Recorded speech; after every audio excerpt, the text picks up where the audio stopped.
Hey guys, tonight we're stepping into the sticky-floored chaos of a Roman tavern where the air reeks of fermented fish sauce and poor life choices.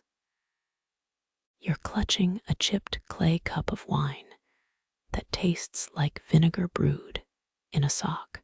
Somewhere nearby, a lyre player massacres a Greek melody while dice carve stories into wooden tables. Oh, and those bone cubes in the gambler's fist. They're not just for gambling. They're a cipher, a blood oath secret, a way to outwit the empire itself. But fair warning, if you blab about this to the wrong legionary, your next meal might be a dagger seasoned with betrayal. So, before you get comfortable, take a moment to like the video and subscribe. But only if you genuinely enjoy what I do here. Let me know where tonight's story found you, whether you're sweating in Mumbai midnight or freezing through Oslo dusk. Now, dim the lights, maybe turn on a fan for that soft background hum, and let's ease into tonight's journey together. Your sandal squelches into something best left unidentified. Welcome to the Subura district, Rome's baccali heart, where even the stray dogs hustle.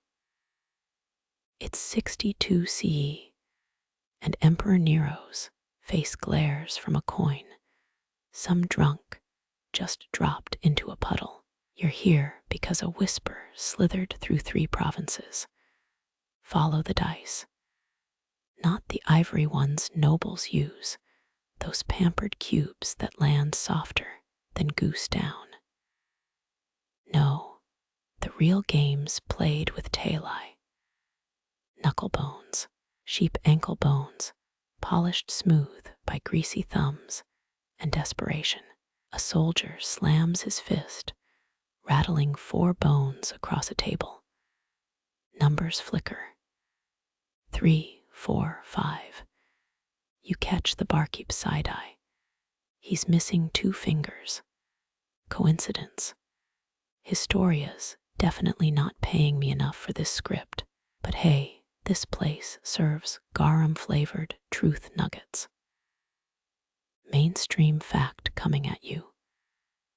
Julius Caesar himself had his dice confiscated by Praetorian guards after a particularly sus late-night game. They're still in the Naples Archaeological Museum, tiny bone prisoners of fate. But here's the twist even your Latin teacher wouldn't tell you. One of those dice has a 6-edged, as well a phallus. A tiny stone-carved salute to Fortuna. Seems Romans believed in more than just luck. They weaponized superstition. Ever rub a rabbit's foot before a job interview? Same energy. Your fingers brush the dice in your pouch, 3 tail-eyes cold as a frostbitten toe. The code lurks in how they're held. A thumb over the 3 might mean avoid the west gate. A pinky grazing the 2 could signal the centurions a traitor. All nonsense. Maybe. But 3 taverns burned down last month alone, charred bones found clutched in sooty hands. Cozy campfire vibes, not. A drunk collapses onto your bench. His breath smells like a vineyard funeral. They watch through the numbers, he slurs. Through the hick, the pips. Then he's snoring, helpful, over at the bar. A woman rolls 4 tail-eyes. The bones land in a 5, 6, 3, 2. She smirks. A cat who just gutted a mouse. The room exhales. You don't need Google Translate to read the tension. Histories argue whether these codes were cheating tools or survival maps. Imagine a gladiator tapping his die twice before a match. A password, a prayer, a plot. Someone drops a tray behind you. You jerk sideways, elbow deep in a plate of dates. Classic. A slave boy snickers while wiping tables. His hands move fast, flicking a die across the wood. 3636. A pattern, or maybe he's just bored. The room swims in smoke and suspicion. Then it clicks. The real gamble isn't the dice. It's believing you're clever enough to decode them. That soldier, his foreface has a scratch. Deliberate. The philosopher Emperor Marcus Aurelius once wrote about chance. He clearly never tried placing a bet in the Subura on Saturnalia. Your cup's empty. The lyre players migrated to an off-key ballad.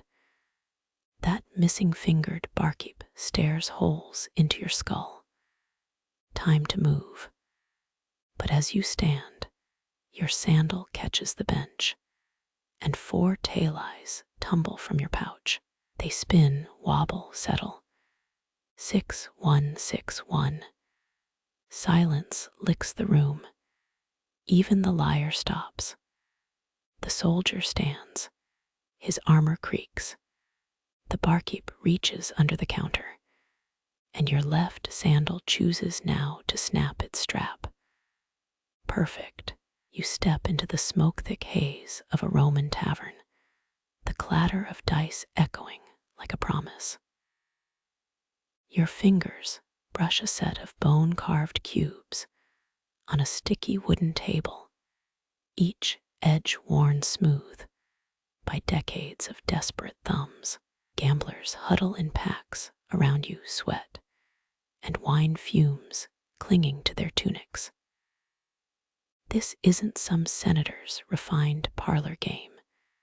These bones decide tomorrow's bread, or the loss of your last copper coin. Fun fact, most tavern dice weren't cube-shaped at all. Legionaries often carved knucklebones from sheep, or the occasional unlucky chicken, a quirkier approach that led to uneven odds. Toss one here, and it'd tumble like a drunk centurion. Historians still argue whether those irregular shapes were honest accidents, or the first cheat codes etched in calcium. You pick up a die cold against your palm and squint at its symbols. Instead of dots, you spot crescent moons and tiny swords. A drunkard across the table hiccups, something about Venus's favor, a 4th century gambler's belief that gods nudged the roll, but you're not here for divine intervention. Rub the edge where the carver slipped, a shallow groove that catch on rough tabletops.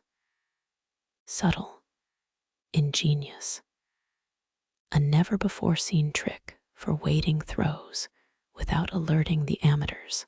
A server slams down a clay jug, your chance to eavesdrop.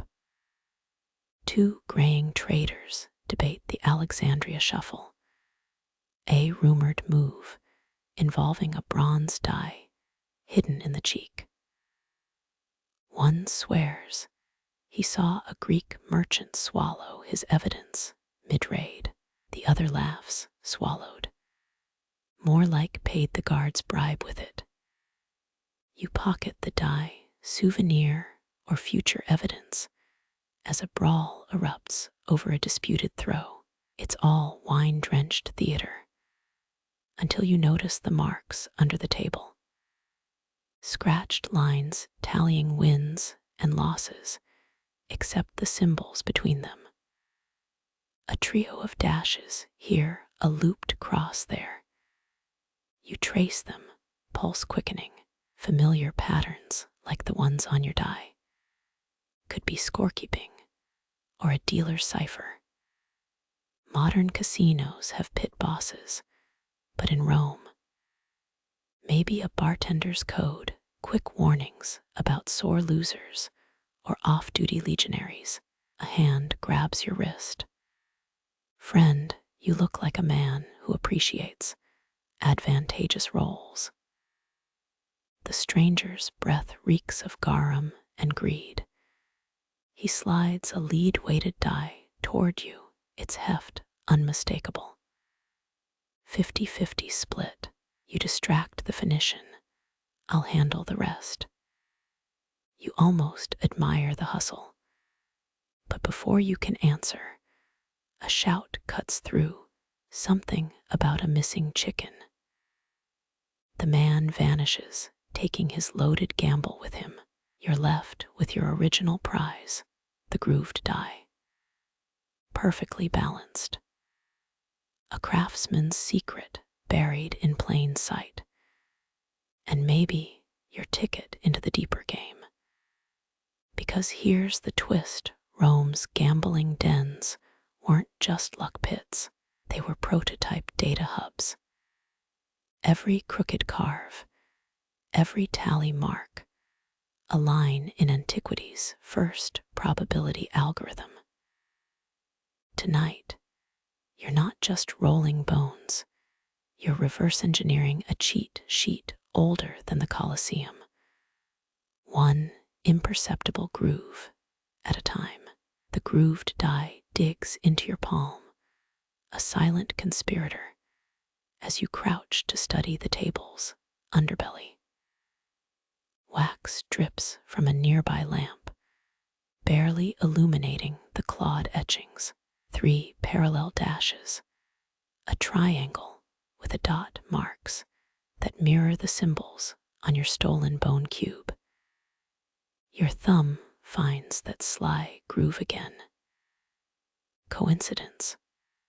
A drunkard stumbles into your back, splashing vinegary wine down your tunic. Watch it, pavement liquor. He slurs, though he's the one swaying like a rusty weather vane. You duck lower. Here's the thing about Roman taverns. They had more rules than the Senate. Official gambling. Only legal during Saturnalia. But hunger's a year-round motivator. Your nose almost touches the wood grain now. There. 3 scratches, a wobbly X, then 3 more. Repeats every handspan. Too orderly for drunken doodles. Behind you, someone slams a fist. Tali isn't played with 4 bones, you Gaulish goat. Chairs screech. Perfect cover. A shadow falls across your crouched form. The barkeep, a slab of a man with forearms like siege weapons, drops a rag near your face. Cleaning, he grunts. But his sandal taps the table leg once, twice, in a rhythm matching the scratches above. When he straightens, a clay token winks from his hand, etched with that same trio of dashes. Your throat tightens. House odds. This isn't a cipher, it's a damn spreadsheet.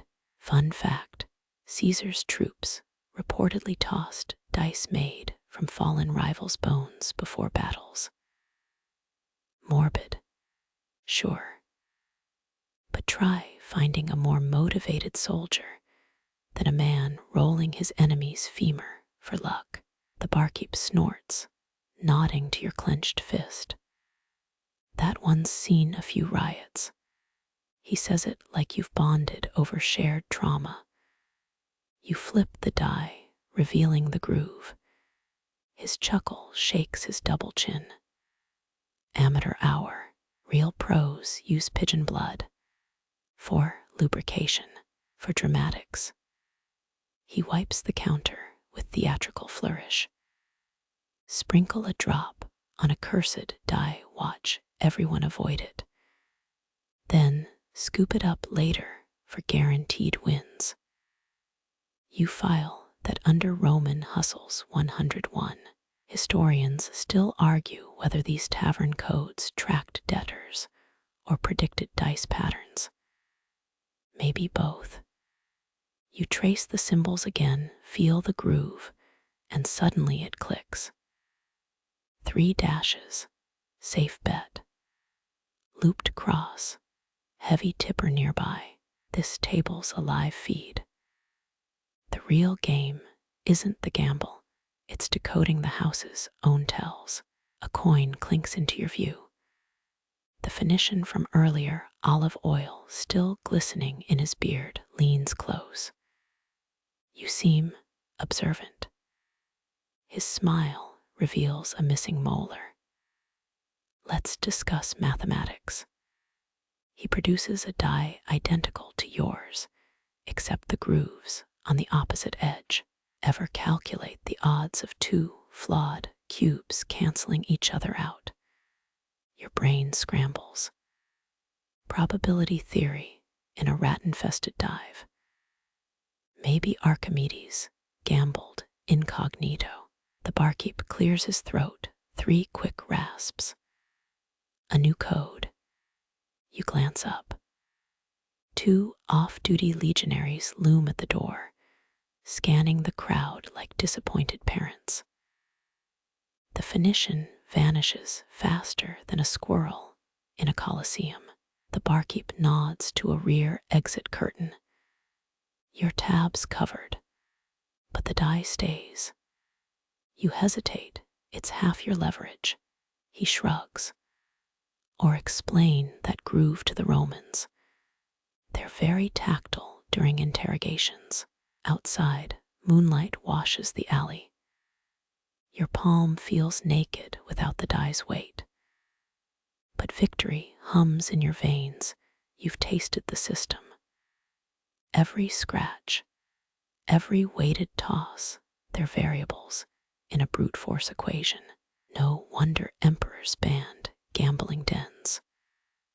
Not for vice, for containing more raw data than the Library of Alexandria. A rat scampers past, clutching a crust in its jaws. You smirk. Even the pests here understand percentages. The real gamble, walking away. But distant laughter spills from the tavern. A fresh sucker's arrived. Algorithms never sleep, and somewhere in that smoke, another die is being notched. Another mark etched. Another line in history's sneakiest equation. The alley's cobblestones bite into your knees as you kneel beside a shattered amphora. Your new hiding spot reeks of fermented fish guts. Figures. Even Rome's moonlight comes filtered through leftover garum.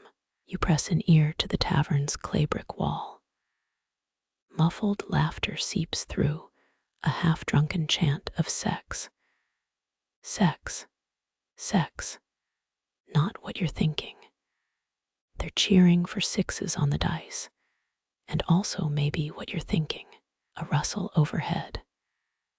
You freeze as a rooftop guard spits into the alley. The globule splats an inch from your sandal. His whistled tune fades as he patrols onward. Classic Roman security. 1 part vigilance, 3 parts indifference.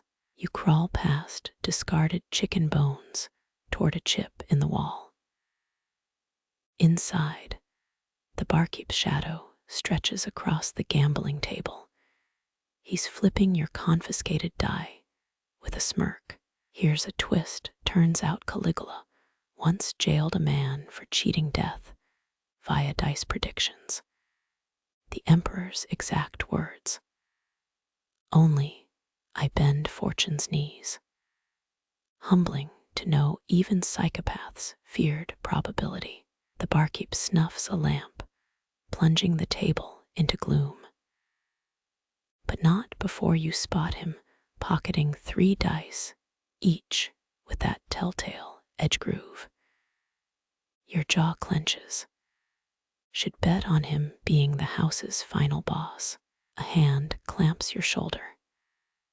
You nearly stab it with your belt knife until the Phoenician's oiled beard enters your periphery. "Apologies," he murmurs, though his grin says gotcha. "You left before sharing theories."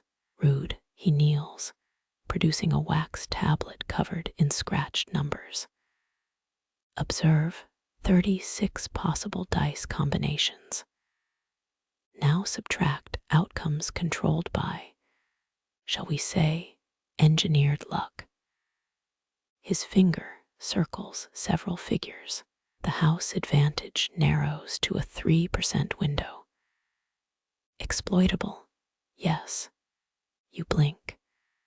This guy's crunching numbers like a tax collector on ampulls. "Wait, you're not here to recruit me into some math cult, are you?" "Recruit, please, I'm auditing." He taps the tablet. "These codes, mere footnotes. The real ledger's etched into something larger." A donkey brays nearby. His gaze flicks toward the forum's direction. Ever wonder why Trajan's column has exactly 18 spiral grooves? Okay, myth time. Legend claims certain legionaries carved gambling tallies into triumphal monuments, hidden in plain sight like cheeky gorillas. You're saying emperors let soldiers deface their trophies. They commissioned it. Morale-boosting propaganda. Lose your wages betting on chariots. Here's your face on a marble frieze. His laugh smells of figs and cynicism. Modern scholars call it art. I call it the original Yelp review. The tavern door creaks.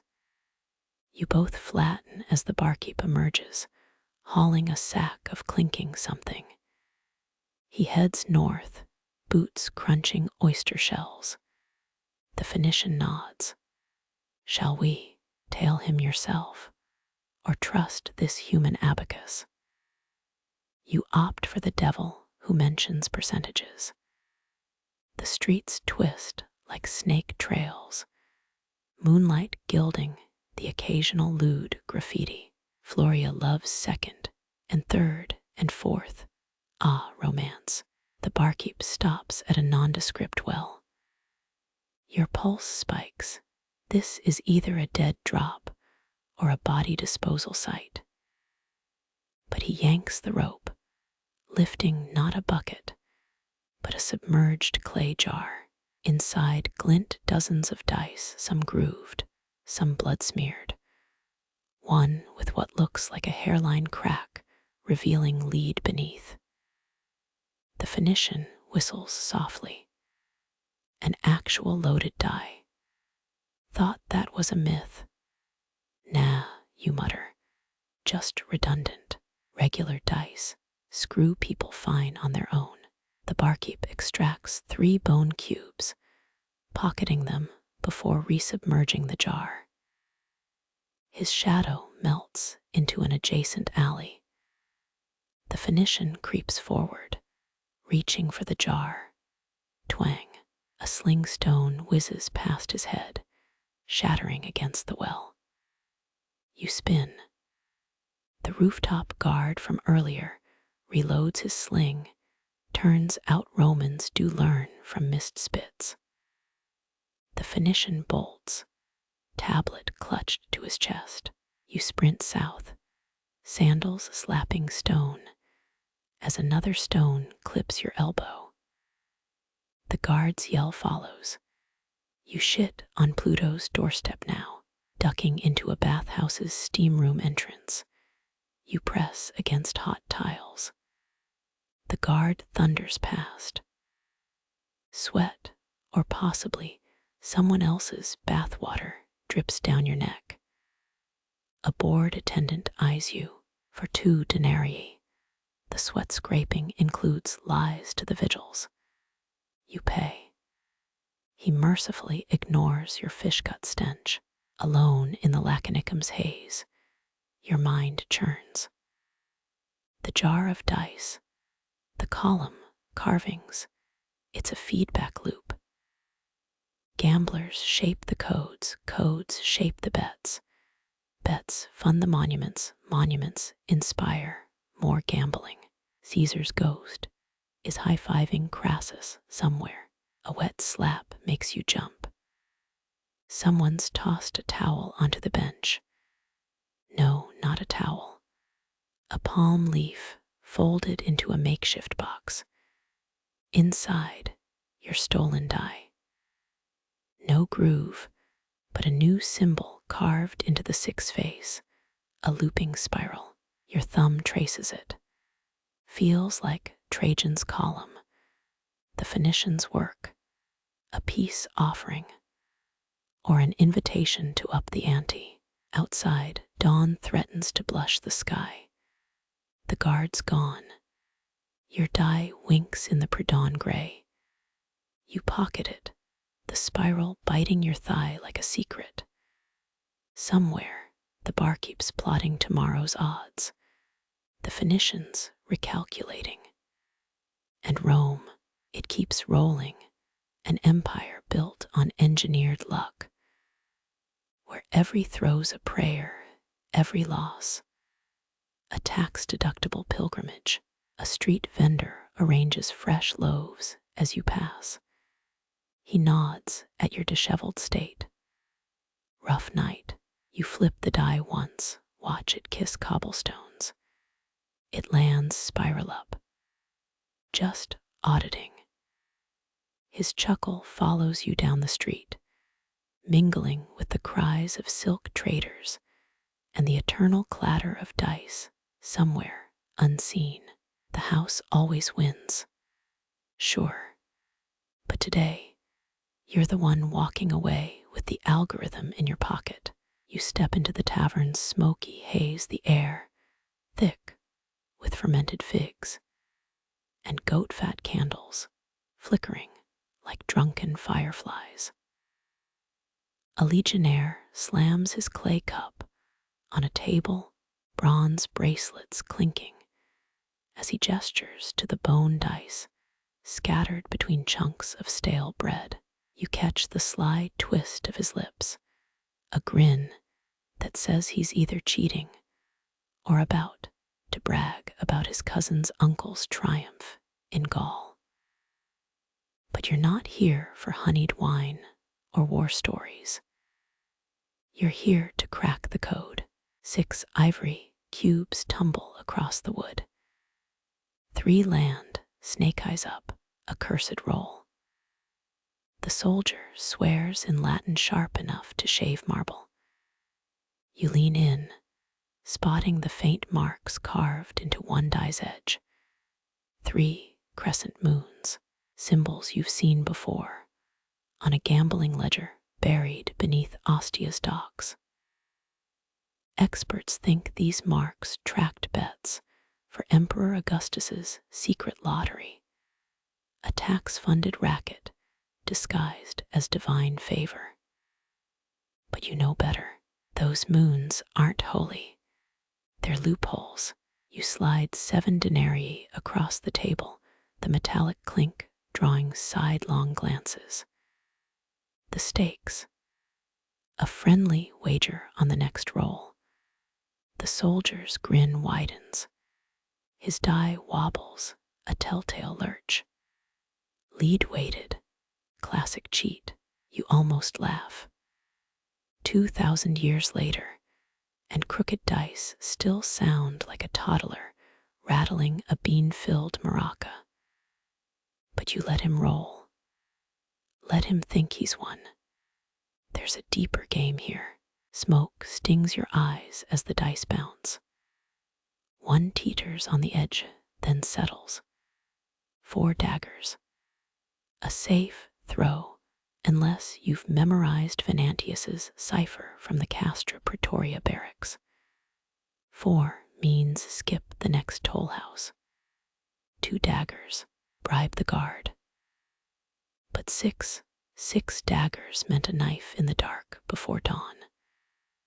The soldier leans back, smug.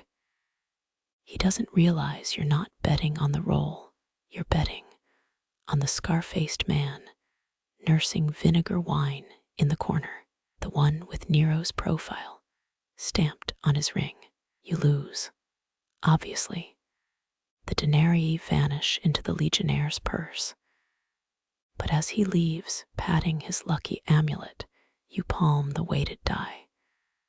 Flick it once. Watch it land dagger 6 every time. The code isn't in the symbols. It's in the weight, the throw. The way a cheater's wrist tenses half a heartbeat before the toss. They never taught you that in grad school. Outside, moonlight glints on the Tiber's murky curves. The tavern's laughter fades, swallowed by the night's ink. You unclench your fist. The stolen die digs into your palm, its secrets colder than a tomb. Somewhere in Rome, a forger's hammer strikes metal clink, clink, clink, each blow minting lies into history. You pocket the ivory cube. Tomorrow, it'll fetch a pretty price from a collector in Subura. Tonight, it's proof that even emperors played dirty. A gull cries sharp and lone as you melt into the shadows. Somewhere beyond the docks, a ship's horn blares. You smile. Time to see if Venantius's code works on modern poker. You brush aside a cobweb, clinging to the damp basement wall, your fingers tracing the crude carving of Fortuna's wheel on a mossy stone slab. Rats scuttle somewhere in the shadows as you crouch, the flame of your oil lamp sputtering against a cold draft. Modern historians know Roman dice were often carved from bone boar ribs, wolf femurs, even the occasional stolen gladiator's toe. But here, under what used to be a 3rd century tavern near the Tiber, you found something odder. 3 knucklebones sit fossilized in the dirt. Not sheep's bones, like most gaming relics. These, DNA analysis in 2019 suggested they came from a horse reputedly owned by Julius Caesar himself. Probably nonsense.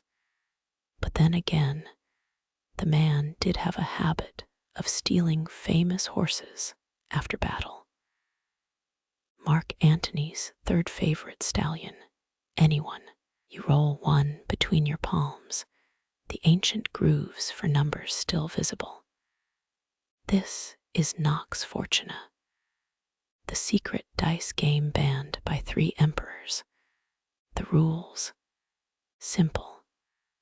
Roll a prime number under moonlight, and you could bet your debts away. Roll a 4 or 6, and you'd well. Let's just say the odds favored the house in ways that make a Vegas accountant blush. But Rome fractures.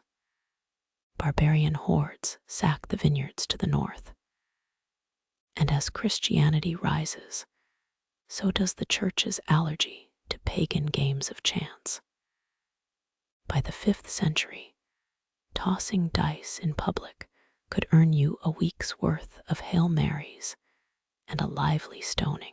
Yet people kept playing, just quieter, more creatively. Here's where it gets weird. Monks in the Alps began hiding gambling manuals inside psalm books.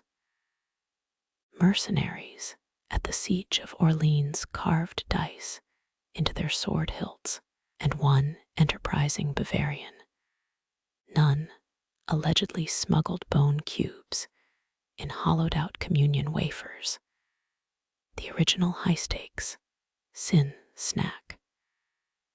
Historians still argue whether medieval gambling codes borrowed from Roman systems, or if everyone just independently realized that drunk people will bet on literally anything. Rooster fights. Sure, cloud shapes. Why not? The number of lice on a bishop's hat. 2 barrels of ale says it's 17. You pocket a knucklebone, its surface pocked from 1,000 midnight rolls, and climb back up the crumbling stairs. Your lamp glints on something below. A medieval die, half buried where the cellar floor meets Renaissance-era brickwork, 6 sides, iron numerals. A stark reminder that when Rome fell, its vices didn't die, just mutated. The church's ban on gambling lasted until, well, technically it's still on the books, but as any Venetian merchant could have told you, prohibition just makes the odds juicier. By the 1400s, dice games were back, now blessed by priests who'd purify the bones for a modest tithe. Divine intervention, sold wholesale. Wind whistles through a crack in the wall, the moldy air suddenly smelling of distant incense and older wine. You can almost hear the tavern's ghostly patrons placing bets.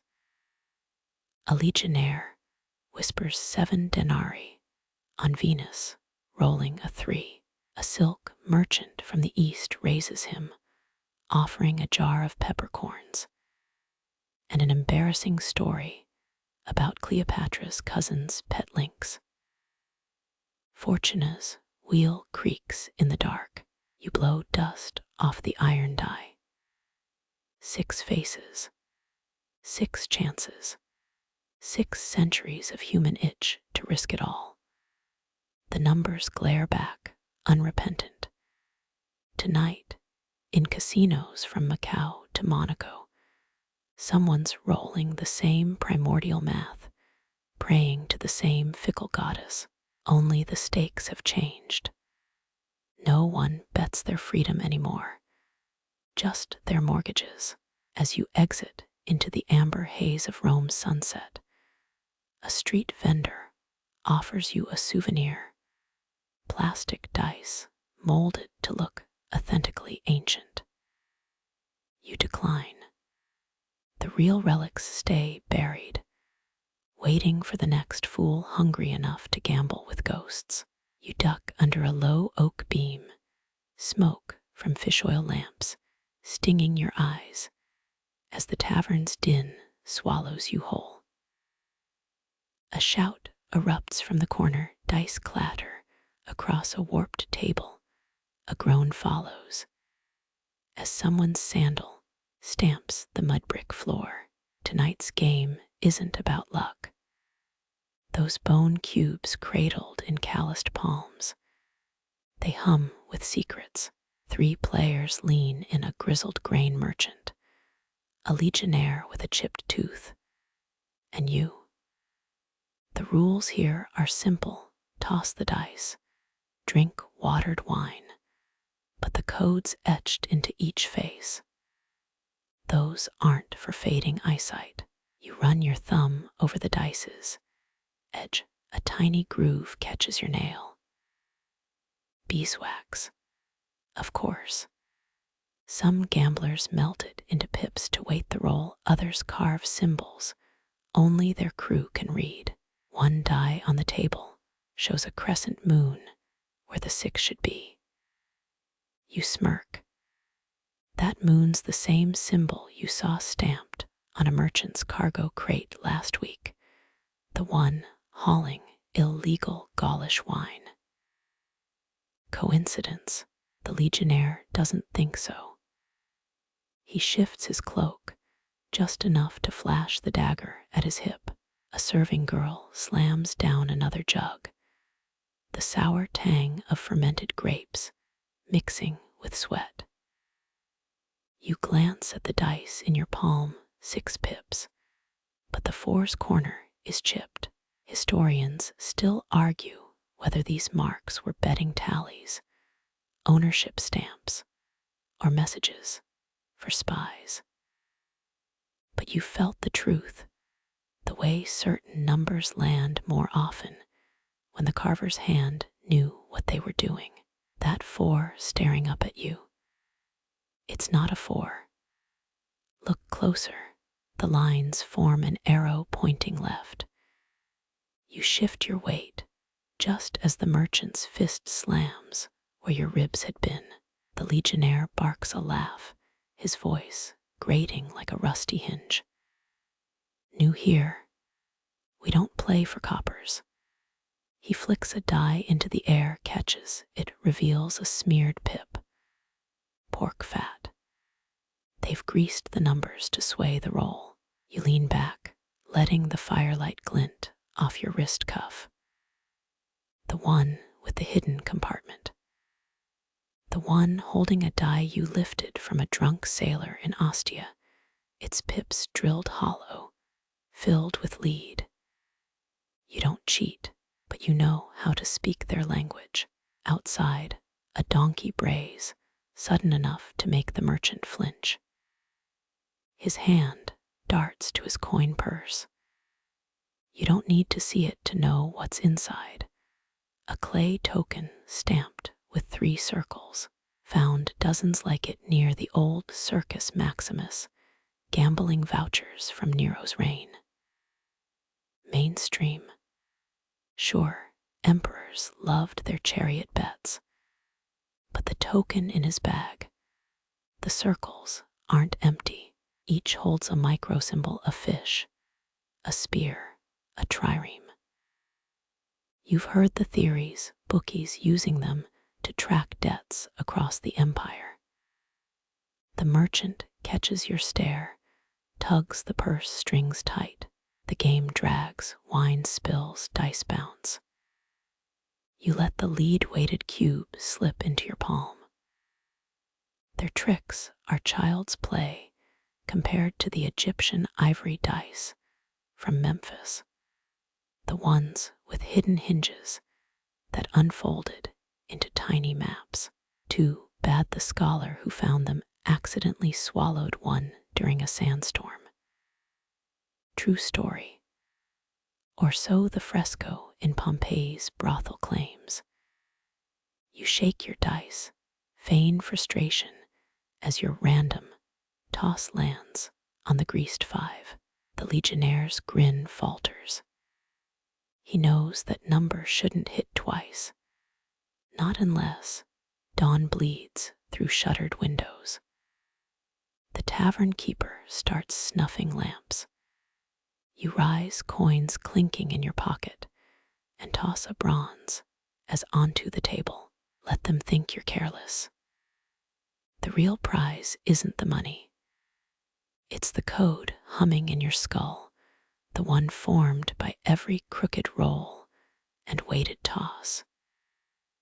You step into the street, the die you palmed earlier warm in your grip.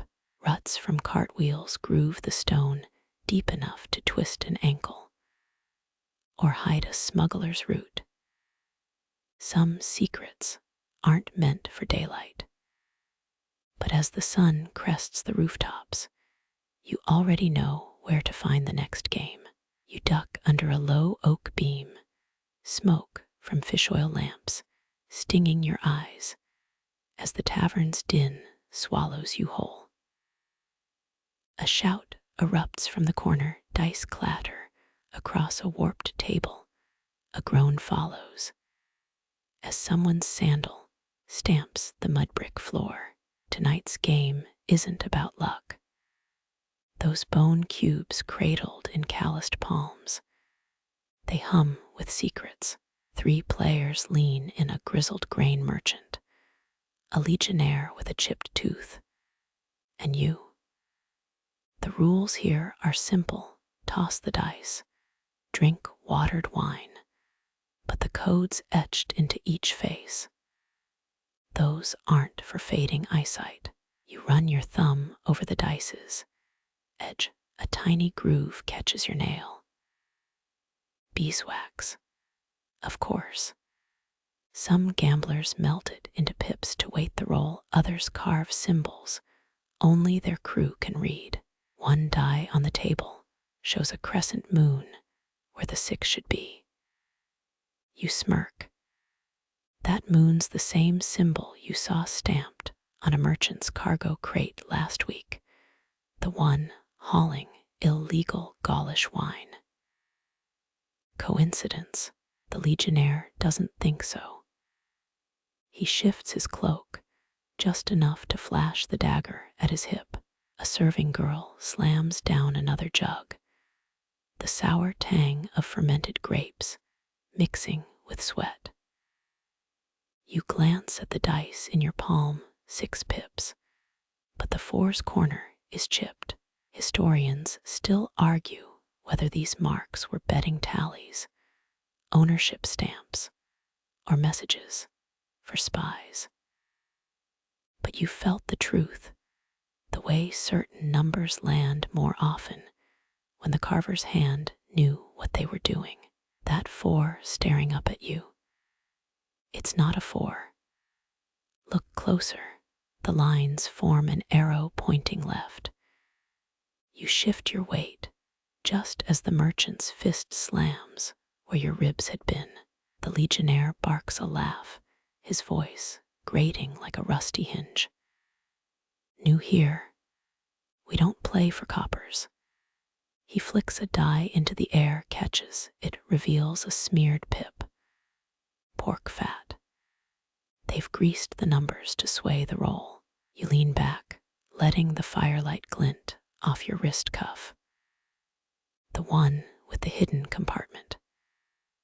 The one holding a die you lifted from a drunk sailor in Ostia, its pips drilled hollow, filled with lead. You don't cheat, but you know how to speak their language. Outside, a donkey brays, sudden enough to make the merchant flinch.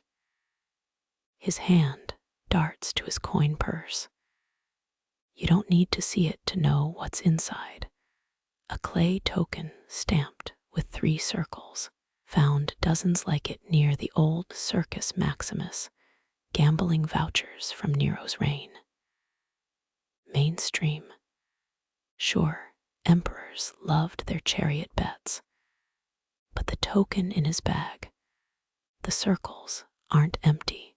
Each holds a microsymbol, a fish, a spear, a trireme. You've heard the theories, bookies using them to track debts across the empire. The merchant catches your stare, tugs the purse strings tight. The game drags, wine spills, dice bounce. You let the lead-weighted cube slip into your palm. Their tricks are child's play compared to the Egyptian ivory dice from Memphis, the ones with hidden hinges that unfolded into tiny maps. Too bad the scholar who found them accidentally swallowed one during a sandstorm. True story. Or so the fresco in Pompeii's brothel claims. You shake your dice, feign frustration as your random toss lands on the greased 5. The legionnaire's grin falters. He knows that number shouldn't hit twice, not unless dawn bleeds through shuttered windows. The tavern keeper starts snuffing lamps. You rise, coins clinking in your pocket, and toss a bronze as onto the table. Let them think you're careless. The real prize isn't the money. It's the code humming in your skull, the one formed by every crooked roll and weighted toss. You step into the street, the die you palmed earlier warm in your grip. Ruts from cartwheels groove the stone deep enough to twist an ankle or hide a smuggler's route. Some secrets aren't meant for daylight, but as the sun crests the rooftops, you already know where to find the next game. The morning market crowds swarm like ants on honey ox carts, and silk traders drowning out the night's whispers. You trace the die's grooves, arrow pip still hinting left. Past the baker's kiln left, past the laundress slapping tunics on rocks, left again. The symbols guide you toward the river docks, where the air smells of dead fish and ambition. A one-eyed shipmaster leans against a barrel, rolling dice between scarred fingers, his tables littered with oyster shells, each engraved with numbers. Betting tokens from Puteoli's dockside dens. Another, mainstream, fact they'll chisel into history books, but you spot the outlier, a shell carved with a trident, not a numeral. The mark of Poseidon's fury, the gambling ship that sank off Sicily loaded with Samnite rebels. Or was it tax evasion? Depends which drunk historian you ask. He nods, you sit. No words, just the clatter of shells and dice. You let him win the first 3 rounds, copper coins sliding his way. His grin widens with each toss, a cracked mosaic of arrogance. On the 4th roll, you switch dice, the lead-weighted one. It lands with a thud, the arrow pip aimed at his belly. His eye narrows. You both know what comes next, the dance of blades and bluffs. But then his hand freezes. Behind you, wood creaks. A shadow falls across the table. You don't turn. You don't need to. The scent hits first rosewater and rust. Cleopatra's favorite perfume, if the poets are right. But this isn't Alexandria. The woman leaning over you wears a Briton's cloak and a Praetorian scowl. She slides a die onto the table glass, not bone. Inside it floats a single silver sliver. From Capri, she says, Emperor Tiberius's retreat, where they whispered he threw dissenters off cliffs for sport. Historians still argue whether those glass dice were part of his games or just pretty nightmares. You pocket it without looking the cold against your thigh like a ghost's kiss. The shipmaster vanishes. The woman lingers, her smile sharper than the legionnaire's dagger. You're hunting phantoms, she says. They'll chew you up. You shrug, tap the arrow pip. It points north now, toward the broken aqueduct where 3 days ago, a wine merchant's body turned up with dice stuffed in his mouth. The numbers on them, all 4s, all pointing left. She snorts. Amateurs. Real players use better tricks. From her sleeve slides a clay cube Roman in make, but stamped with Carthaginian numerals. Recovered from a shipwreck near Leptis Magna, or so the rumors go. When you shake it, something rattles inside. Scorpion venom, mercury. The possibilities itch like flea bites. You roll it anyway. It lands on a symbol, not a number. A kneeling man, the same one stamped on revolt coins during Spartacus's uprising. Quirky, maybe, deadly, always. By sundown, the die's whispers lead you to a forgotten Mithrium beneath a butcher's shop. Bull frescoes flake from the walls, their eyes following your torch. The altar holds no statues, just a single die wedged in a crack. You pry it free, its sides worn smooth. No pips, no symbols, but rub it 3 times and the scent of myrrh blooms. A priest's trick for calming frenzied gamblers or marking cult initiates. The truth, buried deeper than Mithras himself. Footsteps echo above. Time to go. You pocket the die, its mystery clinging like a second shadow. Back on the street, a boy bumps into you, pressing a wax tablet into your hand. Scratched into it, a grid of numbers and a single sentence. The house always cheats. You smile. Finally, someone speaking your language. The moon rises as you climb the Aventine Hill, your pockets heavy with loaded dice and light on cents. Somewhere below, the tavern's lamp flickers again. Another game begins. Another set of codes to unravel. You roll the smooth die in your palm, feeling the absence of marks like a silent scream. It's not about the odds. It's about the gaps between them, the unspoken riddles in every blank face. You toss it into the dark. Let the night decide. You squint at the moonlit path, pebbles skittering underfoot like scattered dice. That smooth cube you threw, gone, swallowed by shadows thicker than a senator's wine. But the itch in your palms remains. Always does. A grating laugh floats up from the tavern below, sharp as a gladiator's blade. You count 3 heartbeats before answering voices rise. Too late for drunks, too early for night guards. Perfect. The trail angles downhill, past a crumbling shrine to Fortuna. Her stone eyes glare from the dark goddess of luck, reduced to moss and pigeon shit. You kick a pebble at her feet. She doesn't blink. Can't blame her. Down here, Fortune's a fickle bitch with a loaded die. A torch flickers ahead, its light licking the edges of a sandstone arch. The seal of the Augustales roams priestly frat boys who threw parties for the emperor's divine ass.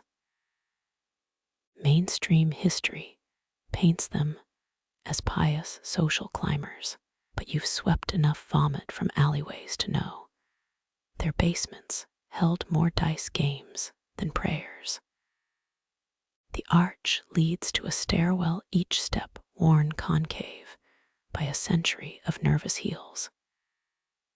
You breathe in damp wool and urine, the real incense of the Roman underworld. 3 flights down, the murmur of voices thickens. A doorway choked with moth-eaten drapes. You part them, slow, letting the scene unfold. 12 men cram around a circular table, their shadows leaping on walls painted with erotic feasts. No togas here, just tunics stained by ambition and cheap fish sauce. The dealer's a barrel-chested brute with a silver nose, pirate trophy, or brawl souvenir. His hands dance, palm to wrist, flipping dice like a street magician. No ordinary cubes. These are knucklebones, yellowed sheep ankle-bones polished to a sickly shine. Astragal, the pirate growls, catching your stare. Only game tonight. Pure, sacred. No Greek shit. Sacred, sure. You bite back a laugh. The Greeks used these bones for divination. Romans turned them into gambling tools. Historians still argue whether the switch was sacrilege or just good marketing. You sidle up to the table, copper as ready. The player to your right reeks of garum breath and desperation.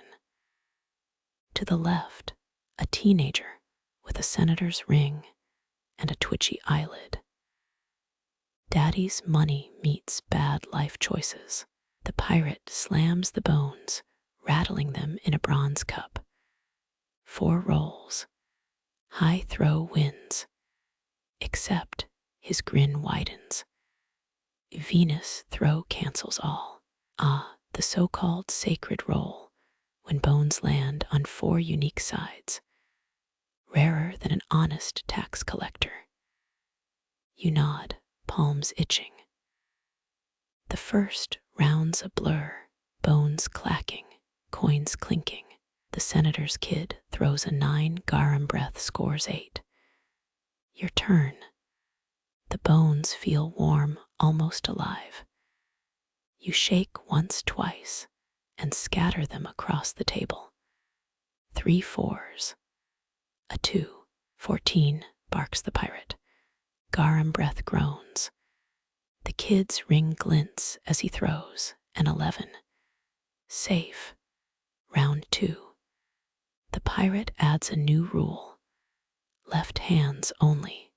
Groans ripple. The kid fumbles his toss, bones skidding into a 4-2-3-3. The pirate snorts. 12. Pathetic. Your fingers brush the table's edge gritty with old wax. For show, you hesitate, let the cup tremble. Bones spill 2 1s, a 3, a 4. 8. Garum breath howls, throws a 15. Too clean, too loud. You spot the swapped bone too late, 1 sheep knob, gleaming whiter than the others. Loaded. Round 3. The pirate scrapes the bones into the cup, but not before you catch the flick of his wrist. A sleight of hand swap. Out with the old, in with pewter. Clever. Metal bones weighted to land flat. The kid rolls first 3 2s and a 6. You do the math. 12. But wait, the 6 is broad, unnaturally so. Pewter's wider stance. The pirate's eyes narrow. He knows you know. Your throws a controlled tumble, bones kissing the table's edge. 2 4s, a 1, a 3 10. Low enough to lose, high enough to stay in. The final round. The pirate adds a clay jug to the center, its sides painted with grappling lovers. Prize or poison, doesn't matter. The crowd's breath hitches as garum breath rolls. 4 3s, Venus throw, someone gasps. The table erupts. Garum breath lunges for the jug, spilling its contents. Not wine, dice. Dozens, no, hundreds of them. Ivory, bone, glass, each clattering like a skeleton's teeth. You snatch one mid-fall. Cold, glass. A sliver of, is that a hair? No, gold wire, micro-thin, trapped inside like an insect in amber. You've heard rumors, emperors commissioning jeweled dice as birthday bribes. But this, the numbers are blurred except the 3, carved in reverse. Mirror script. Yours, the pirate growls, suddenly close. You pocket the die slow. Yours, the scarred hand twitches toward his belt. But a voice cuts through, high and reedy. The augur demands his cut, a hush. The crowd parts for a bent figure hooded, using a staff topped with a raven's skull. The augur. Local myth says he predicted the great fire of Londinium, then charged survivors for lucky rat bones. Quirky, if you ignore the fleas, men shuffle coins vanishing into the augur's pouch. The pirate's stare burns your cheek, but he backs off. You, the augur's claw taps your chest. New flesh. The bones whisper your name. You smirk. Which bones? The ones in your pouch or my pocket? The raven's skull tilts. A dry laugh. Clever mice die in better traps. He pivots, staff clacking, and disappears behind a tapestry. The room exhales. You slip out back to the stairs, but a hand yanks you into an alcove. The senator's kid. Up close, his rings fake gilt flaking off lead. The auger's a fraud, he hisses. But the bones you took, they're real, part of a set from Nero's golden house. Stolen the night he, died, fled. Some say he's still out there, rolling dice with the ghosts. You flip the glass cube, catching the gold wire's glint. And this, key to a vault under the Tiber, or a map. Or, he shrugs, pretty rock. A shout erupts below, armor clashing. The kid bolts. You take the stairs 2 at a time, emerging into dawn's first blush. The die warms in your grip. It's mirrored 3 a riddle. You head east toward the river, where barge crews unload Sardinian grain and secrets. A fishmonger's cart blocks your path, its stench overpowering. You weave past, palming a mackerel. Old habit. The glass die slips, plinks into the fish's gaping mouth. You freeze, but the diet's glowing, faintly like a firefly in milk. The fish's scales shimmer, no, not scales. Tiny numbers etched into its skin. 724. You gut it with a thumbnail.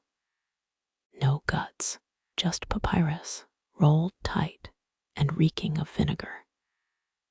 A betting slip from the Circus Flaminius, dated 5 days before Caesar's assassination.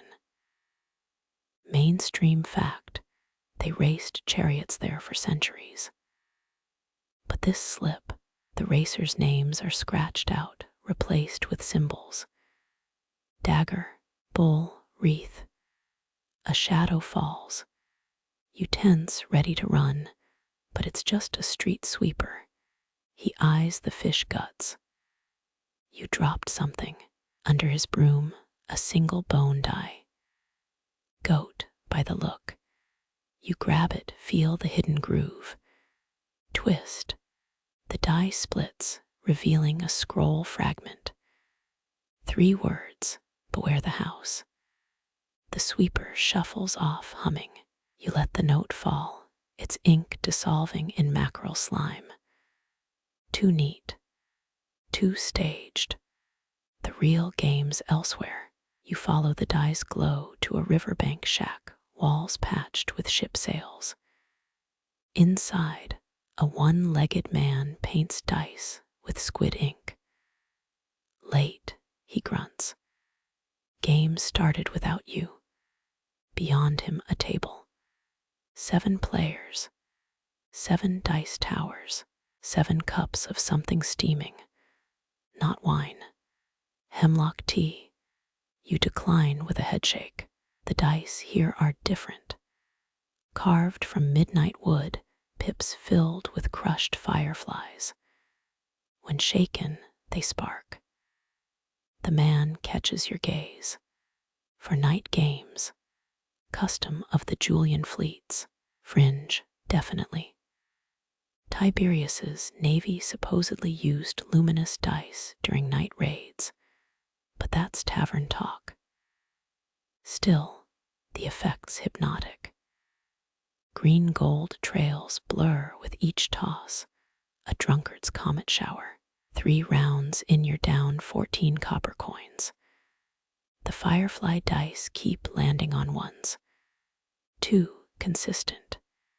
You squint at your cup, a film coats the rim. Oil? No. Saliva slick from the previous loser. Classic distract and cheat. Annoying, but not your problem.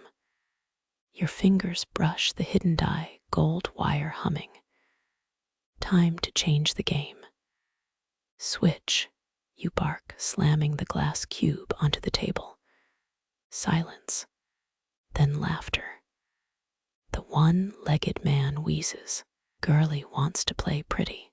You spin the die, mirrored 3 catching lamplight. The laughter dies. 1 player bolts. 2 others curse. The rest lean in hungry.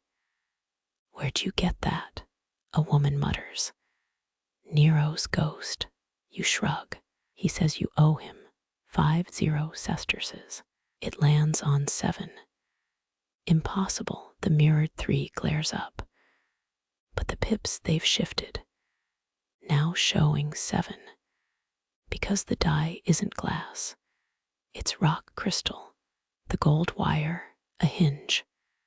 The one-legged man pales. Out. They don't argue. Alone, he limps closer.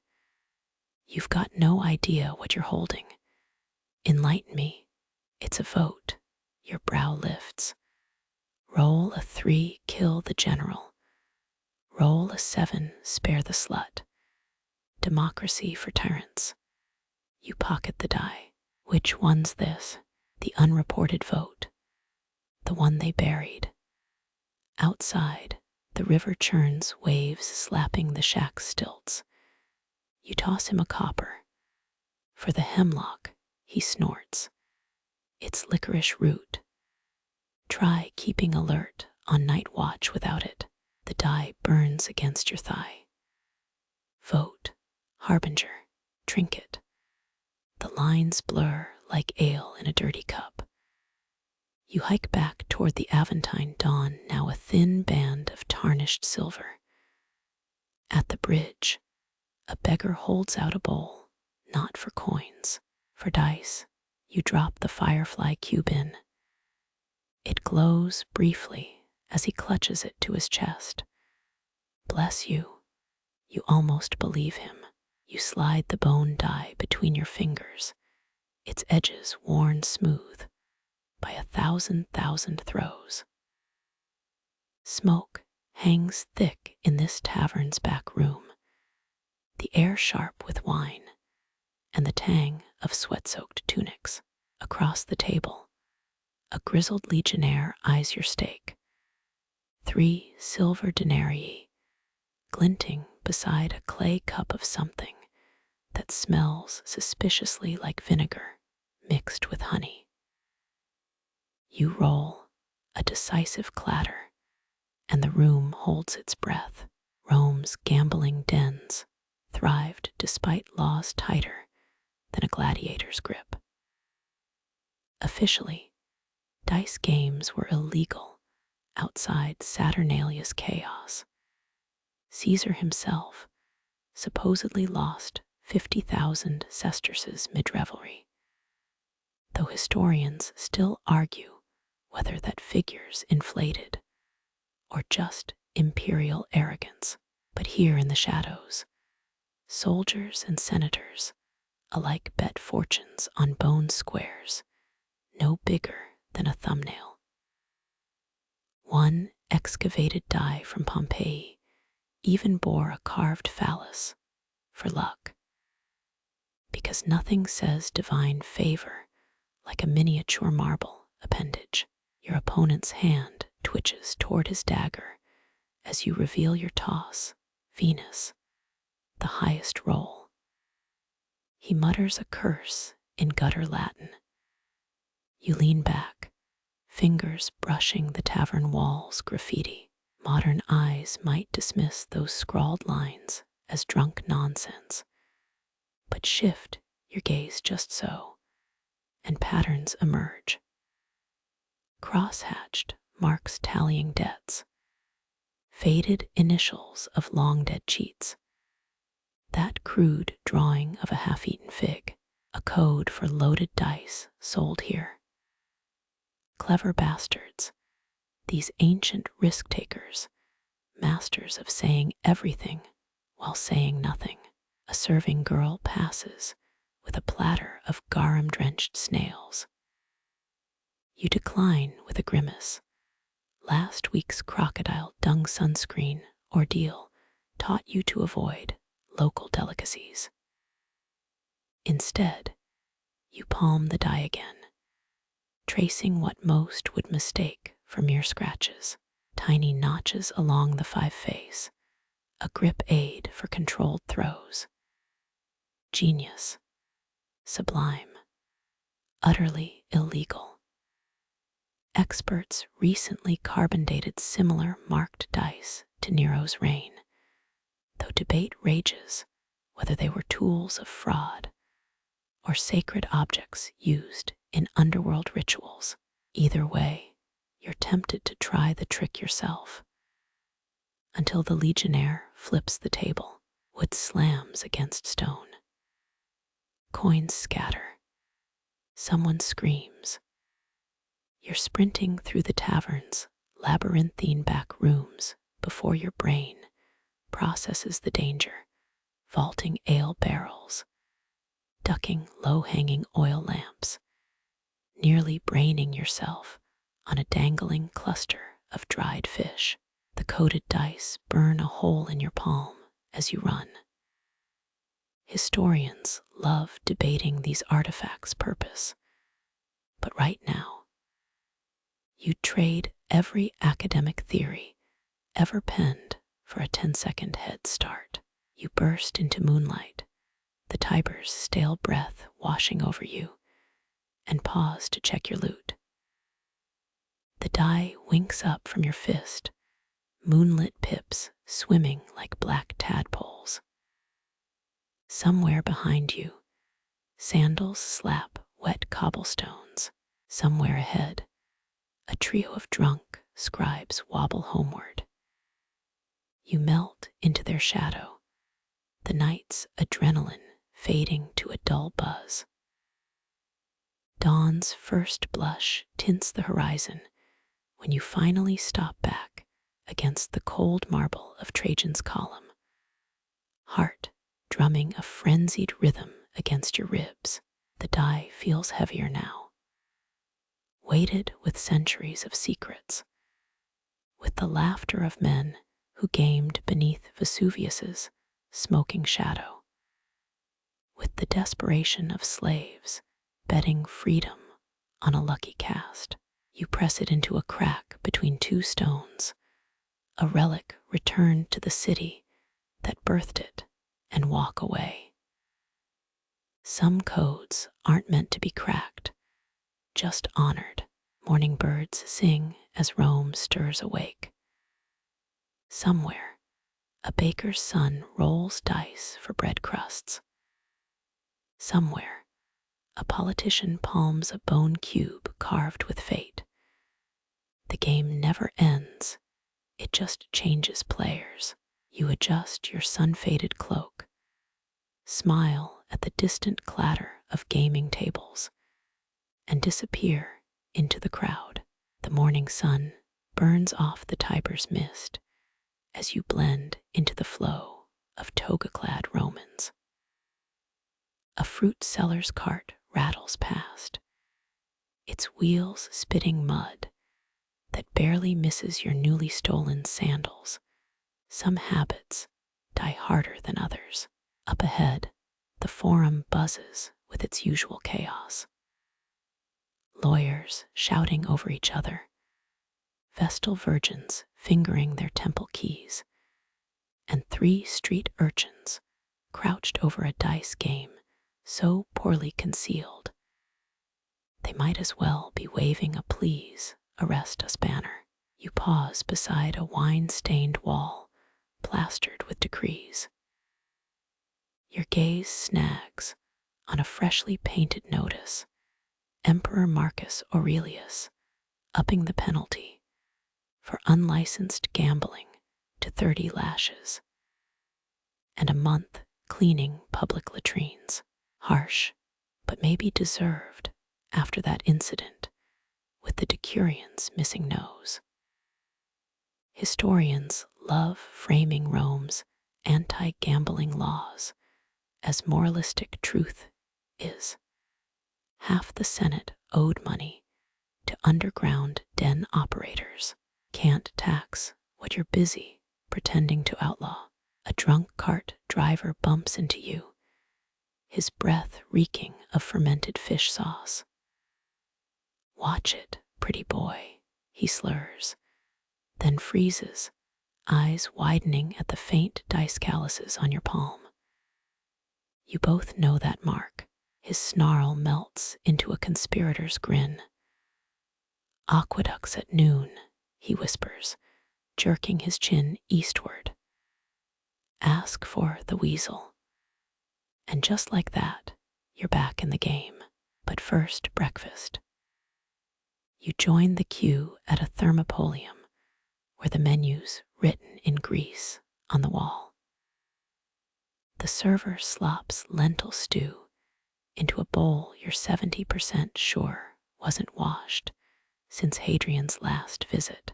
Floating chunks might be pork, might be dormouse, might be why that guy in the corner's praying to the toilet god.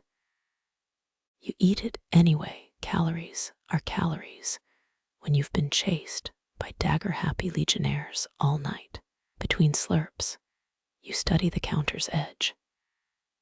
Names and numbers carved by 100 tipsy patrons. One crude sketch of a man riding a chicken. Classic tavern math. 1 part boredom, 2 parts cheap wine. But that symbol beneath it, 3 circles stacked like dice, makes your spoon still. Archaeologists found similar markings in Ostia's brothels last century, insisting they were accounting symbols. Sure, and crocodile dung makes a great facial. You're tracing the carving when shadows blot your stew. 2 vigils loom like poorly shaven mountains. Their lead pipe taps the counter. Heard reports, grunts one, of a dice hustler matching your delicate complexion. You smile sweetly, grip tightening on the bowl. Roman law says you're guilty if they find gaming tokens on your person. Good thing you hid those ivory cubes. Wait. No. Oh gods, the honey cake vendor. The distraction with the runaway goat. You pat your belt. Empty. That thieving little, the vigils lean in. Your stew plank creaks. Somewhere behind them, a cook drops a pot with a cymbal crash clang. You're already moving, appending the boiling hot lentils into pipe guy's lap, vaulting the counter, and bursting into the kitchen's smoke-choked chaos. Cheeses the size of infant skulls dangle from the ceiling. You grab a knife, not to stab, please, you're civilized, but to saw through a rope. A goat carcass crashes onto the vigils' heads. You're out the back before they stop bleeding. Alley air has never smelled so sweet or so urine-rich. You ditch your sauce-stained cloak in a public fountain, trying not to eye the algae too closely. A passing matron tosses a coin into the water, praying to Juno for, honestly, with that glare, probably her 4th husband's early demise. The denarius sinks beside your cloak, spinning through ripples like a tiny silver die. You resist the urge to dive for it. Some bets aren't worth the plunge. The aqueduct's shadow cools your neck as you approach the rendezvous. 6 men crouch beneath arches stained with mineral tears. Their jewelry's cheap, their muscles expensive. The largest, face scarred like a poorly knit sock, extends a palm. Fees 5 coppers. You counter with 2 and a wink. He snorts. 3, and I forget which senator's son you robbed. Deal. Dice clatter in the darkness. These aren't the bone cubes of last night's chaos. These are boxwood beauties, each face inlaid with lead pips. Weighted, obviously. But as you roll your first Venus of the day, a truth slots into place. Rome runs on loaded dice. Tax collectors fudge scrolls. Gladiator matches get fixed. Emperors refill their drained treasuries by rediscovering enemy gold. Why should the streets be any different? Your pile of coppers grows until moonrise paints the aqueduct silver. The weasel, a rail-thin Sicilian with a necklace of squirrel skulls, sidles up, offering wine from a flask shaped like, "Is that a butt?" You decline. He shrugs, guzzles deeply, then whispers, "Word at the docks. Big game tomorrow, legacy stakes."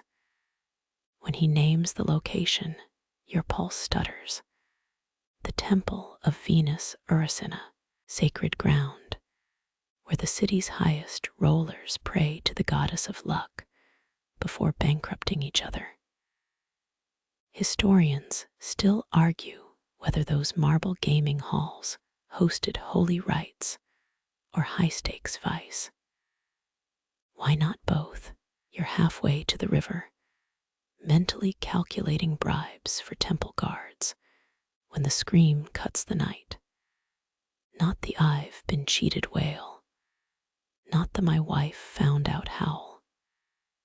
This is marrow-deep terror against every instinct honed in back-alley escapes. You follow it.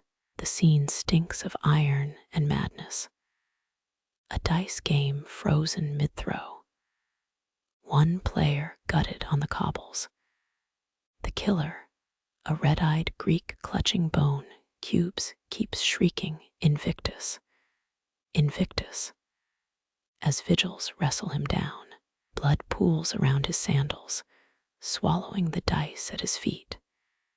Even in gore, you recognize those six-siders. Lead plugs, ivory veneer, identical to the pair you, oh no. The honey cake vendor, the stolen belt pouch, the vigil's back at "You're gone" before the blood stops spreading. Dawn finds you miles upstream, scrubbing your hands raw in the Tiber. When the water stills, your reflection shows none of last night's swagger, just sunken eyes, and the grim set of someone who's finally learned. In Rome, house always wins, even when the house is a smoking ruin, even when the players are bones in the ground. But as temple bells toll the hour, a new plan takes shape. Let the codes stay buried. Let the scholars debate their scratch mark mysteries. You've got a borrowed knife in your boot, 17 stolen sesterces, and the sudden urge to open a very particular honey cake stand somewhere coastal, maybe Greece. Ever since that incident with the donkey and the fish gutters, you fancied a career change anyway. The your die, the one still wedged in Trajan's column, itches in your memory like a phantom limb. Let future fools risk their fingers deciphering its secrets. You'll take the oldest wisdom Rome ever produced, cheat better than the cheaters, run faster than the law, and never ever trust a man who drinks vinegar wine. The city exhales around you as noon heat melts shadows into puddles. Somewhere beyond the gates, a road unwinds toward the sea.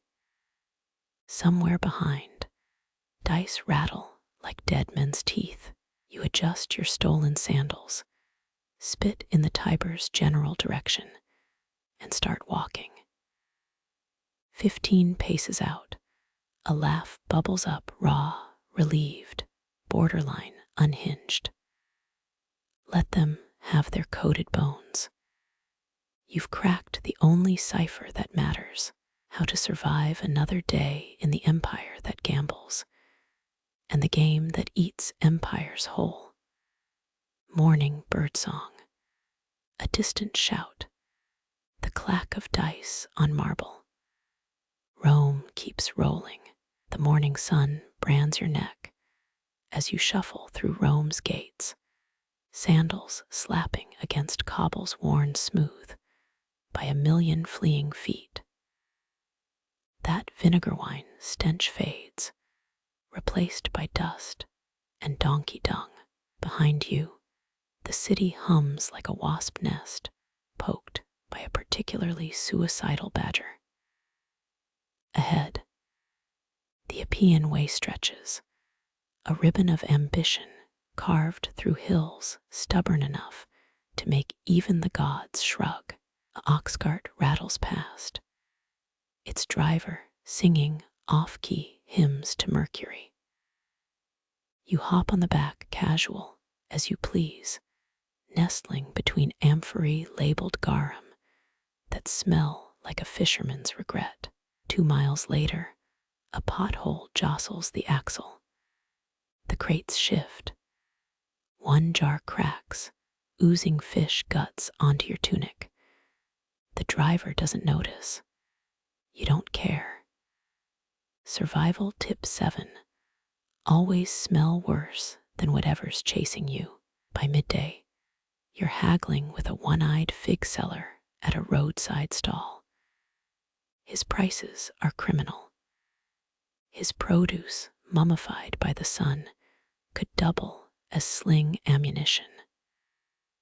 Still, you palm 3 dried lumps while inspecting his scales. Ancient Rome, where lunch might be stolen, but at least it's free. The road forks.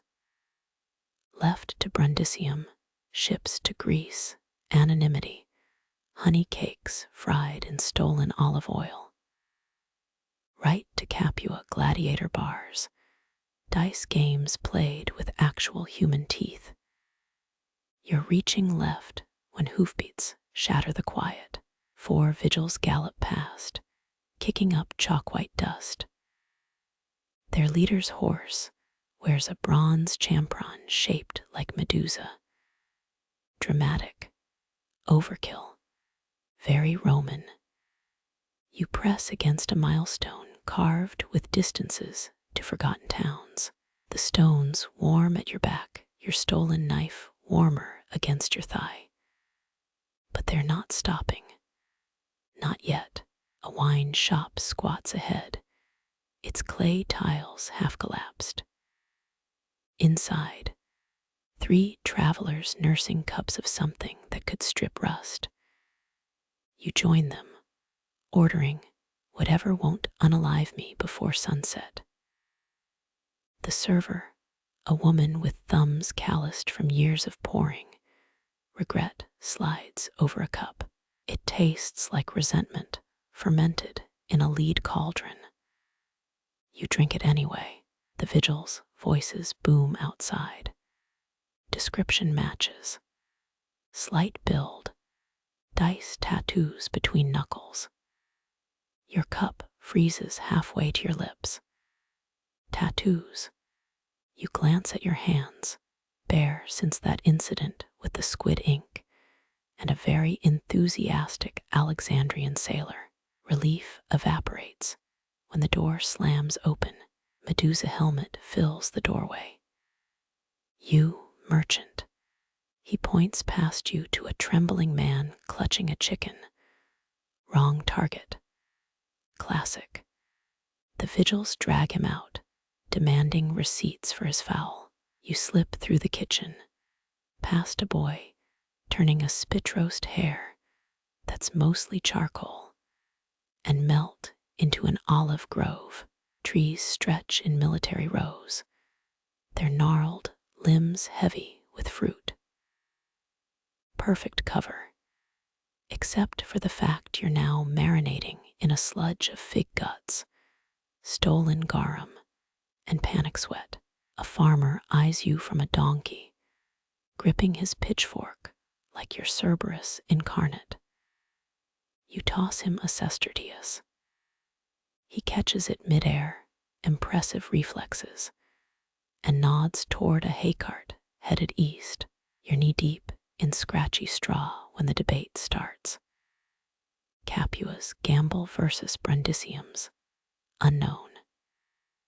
Historians still argue why so many Romans fled coastal towns during harvest season tax evasion. Pirate fears, or just the primal urge to avoid in-laws after Saturnalia. You're betting on option 4, fatalistic boredom. The cart stops at a river crossing. Ferrymen shout rates, their beards crusted with river mud. You're calculating bribes versus swimming when a voice purrs. That cloak's seen better days. She leans against an oak, armor disguised beneath a silk shawl. Her dice, carved from lapis lazuli, click against each other like a xylophone of doom. Presapia, the legend who allegedly wagered her firstborn son in a dice game and won him back with interest. You feign interest in a cloud.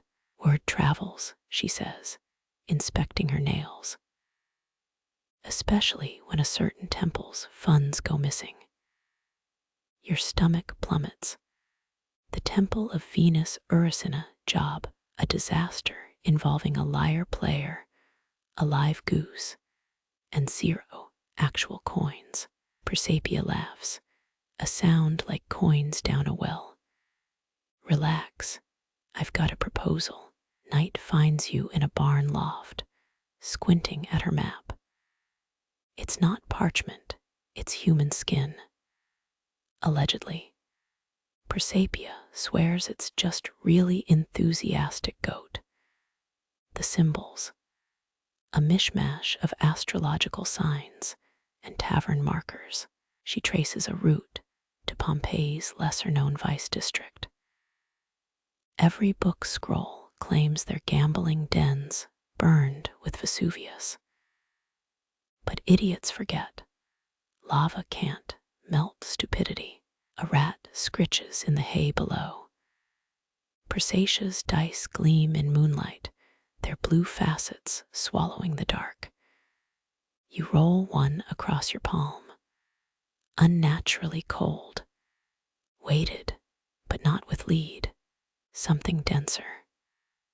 Mercury, the republics, elite loved poisoning each other with liquid metal tonics. Decades before anyone realized, it turned brains to gruel. She names her price. Half the take from Pompeii's recovered treasures. You counter with 70-30 in her favor. Her eyebrow arches. Generous, you shrug. I'd rather be poor than entombed in ash. The deal's sealed with a handshake and a thimble of wine so sweet it makes your teeth ache. Survival tip 32. Never drink something a legend brews herself. Dawn paints the horizon pus yellow. Presapia vanishes, as legends do, leaving you with the skin map and a headache blooming like a curse. The road south swarms with pilgrims headed to consult the Sibyl of Cumae, half-mad poetesses in caves, the ancient world's version of fortune cookies. You hitch a ride on a hay wagon, wedged between a rival merchant's daughter and her 17 trunks of essentials.